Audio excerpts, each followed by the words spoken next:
نہ سماعتوں میں تپش گھلے، نہ نظر کو وقفے عذاب کر۔ جو سنائی دے اسے چپ سکھا، جو دکھائی دے اسے خواب کر۔ ابھی منتشر نہ ہو اجنبی، نہ وصال رت کے کرم جتا۔ جو تیری تلاش میں گم ہوئے، کبھی ان دنوں کا حساب کر۔ میرے صبر پر کوئی اجر کیا، میری دوپہر پہ یہ ابر کیوں؟ مجھے اوڑھنے دے اذیتیں، میری عادتیں نہ خراب کر۔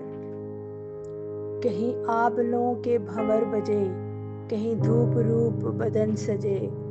کبھی دل کو تھل کا مزاج دے، کبھی چشم تر کو چناب کر۔ یہ ہجوم شہر ستم گراں، نہ سنے گا تیری صدا کبھی۔ میری حسرتوں کو سخن سنا، میری خواہشوں سے خطاب کر۔